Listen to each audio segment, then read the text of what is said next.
Order, members. Order. Order. Honorable members are ordered for the quorum bell to be rung for 10 minutes. I wish to report that the 10 minutes are over.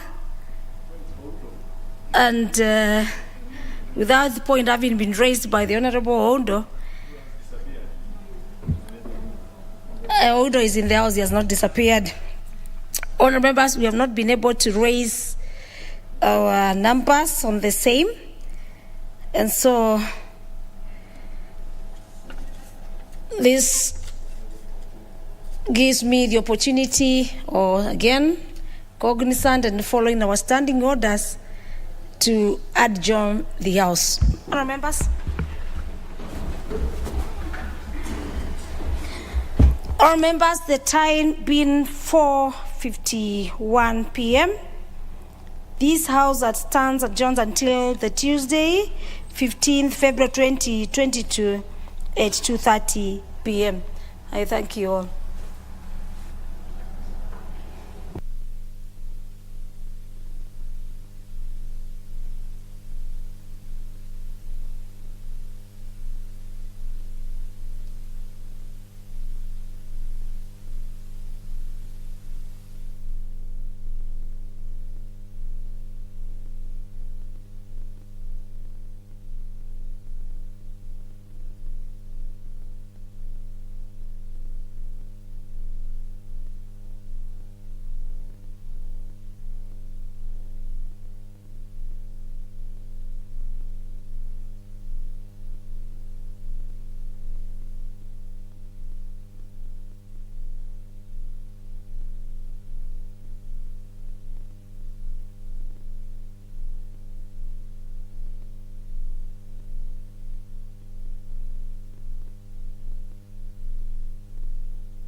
How do you know it was me? It could be my twin or my sister. You know, Indians, we all look the same. Apana, Bwana. No, don't put things in my mouth, Bwana. Nani amesema assistant husband? Badala anguse umama na akalie. Ashindwe kuamuka Hata mimi iko kuja tandika wewe hapo. Nani iko tandika mimi ya? Mimi hapa niko blanketi wewe kasema tandika. Uwezi lalia, uwezi nikalia kichwa hapa. Hata hapo mtu iko slide iko kama egg, hapa niko hata nywele. Hii mdomo yako uwezi funga kidogo. Siko pilipili. Pilipili inawasha. Kwa hivyo uwezi nyamaza. Hapana iko.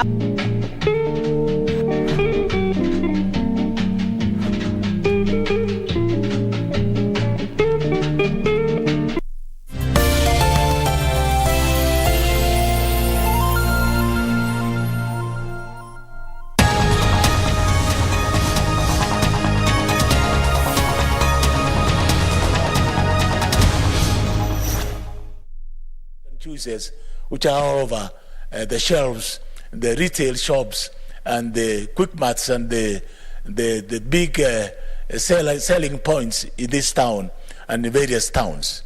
Those are the potentials that are just lying dormant, and we can be able to increase.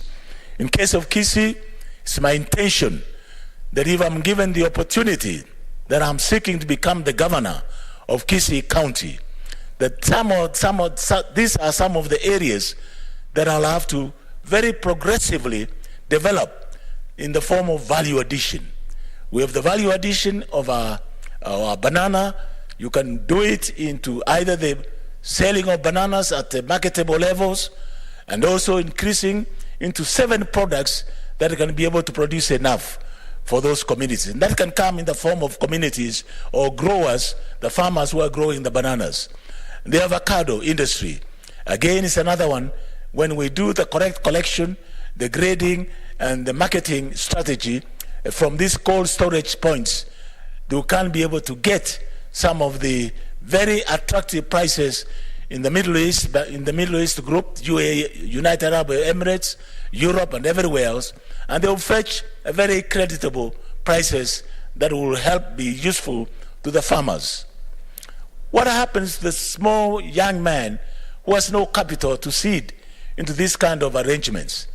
And they have what you call the social capital, the human capital. They have been educated. They have acquired the skills. What they do, this again, they can collect themselves into groups. Those who have the ICT potential, the skills potential, and they become the seedbed of incubation centers at the ward level and at the ward development level. And these become centers of outsourcing by some of the international companies. I know, for example, that there's some international companies from United States of America and Canada and many other areas who are now relocating their services to the developing countries because of the potential of the ICT prowess that exists and is available in those areas. Again, you are able to promote the young graduates from our technical and vocational training centers who can pull together their human capital, social capital in the form of skills and be able to do something, and they become a viable entity for outsourcing by those countries. Look, for example, China. Why is China's economy growing steadily at 10% and above? It's because they've been able to invest in technology. And therefore, when we invest in technology at this country, it's so crucial, it's so important, because that is the lifelong you are giving, the lease of life you are giving to the society that you want to grow. And China is able to attract the investments from all over the world to be able to manufacture items at a cost-effective because of labor and other expenses. We can turn this country, we can turn our counties into this kind of havens of productive activities and be able to get very reasonable returns for our citizens of those counties, and at the same time increase the GDP not only of the counties but the national GDP. And therefore, in supporting this bill, One of the areas that we'll have to strengthen them is the question of governance and financing aspect of it, and obviously the auditing aspect becomes a major pillar on how this should be. They should be able to be put on check, because some people have the tendency of squandering away the sweats of other people who have invested so well and so nicely in these kind of ventures. And therefore, auditing services which are captured in Article 36 will be a welcome thing, that these funds or whatever collection they have done must be available for collection. And the investment potential, the Director of Social Services in the Ministry of Culture, wherever ministry it is domiciled, or whatever county, the Minister for Social Services should be able to have an extension, a very powerful extension arm in being able to assist these groups so that they can be coordinated, they can be put together to be able to achieve their potential.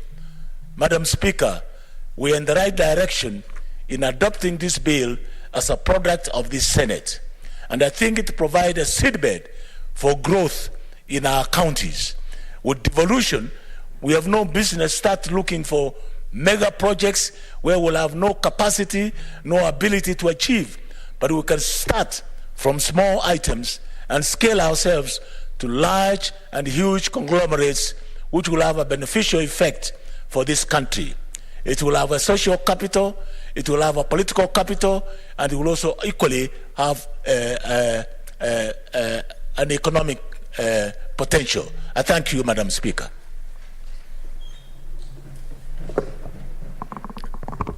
I have no other requests and therefore call upon the mover to reply.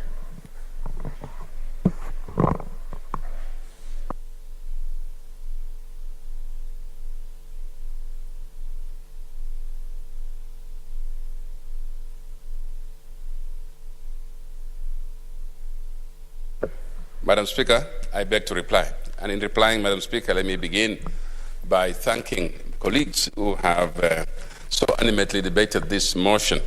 Madam Speaker, I'd like to congratulate Senator Pareno, who seconded this, also Senator Musurube, Senator Cherarke, and Professor Ongeri, and anybody else who has spoken to this bill. I want to say thank you very much. Madam Speaker, as I listened to Professor Ongeri animately and seriously debate this matter, and Madam Speaker, you can see how he means well for his county of Kisii, and I can wish you well. I wish you well as you try to as you go and vie for the position of Governor of Kisii. It looks like you have a good plan for them. Madam Speaker, it is important that we realize all those potentials that we've heard here, potentials to grow small community groups into actually financial institutions for some, into great farms for others, into money-making instruments, Madam Speaker. And so I wish that members would take this matter up, challenge, and start using those groups to then improve the economy of their various representations, whether this constituency or county. And Madam Speaker, with those few remarks, and hoping that the members will support me in this one, support this motion, and pass it quickly, Madam Speaker, so that it becomes law. It will assist us in making sure we organize our people into groups, and that they be registered well, that they will be able to be identified with a particular group for a particular purpose, and that they will be able to put all their issues to a particular point in government. So I do want to reply, Madam Speaker, and pursuant to Standing Order 61.3, and request you, Madam Speaker, to defer putting of the question to a later date. And I thank you as I reply. Thank you.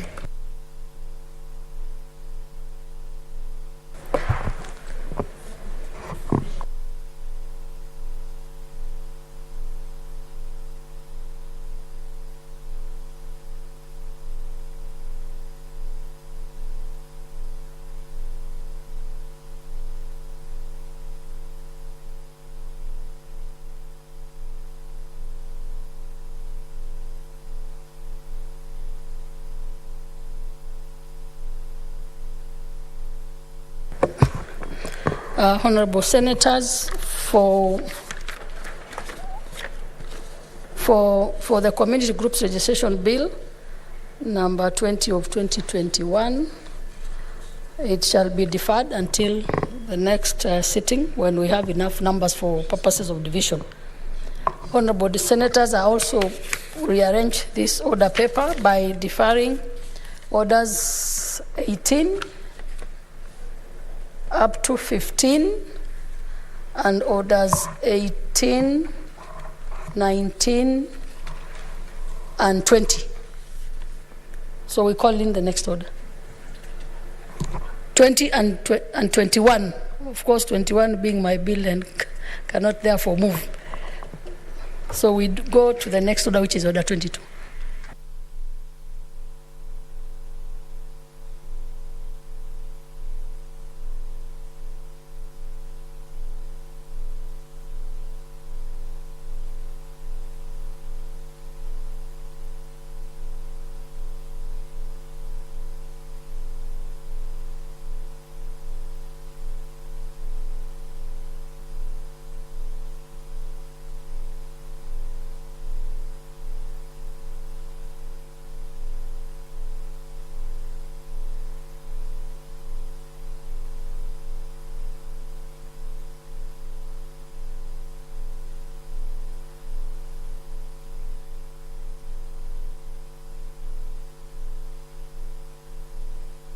Senator Musuruve, can you approach the chair?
Honorable Senators, after consultation, order number 22 and 23 are also deferred. And Honorable Senators, having concluded the business of the day, the Senate therefore stands adjourned until Tuesday, 15 February 2022 at 2:30 p.m.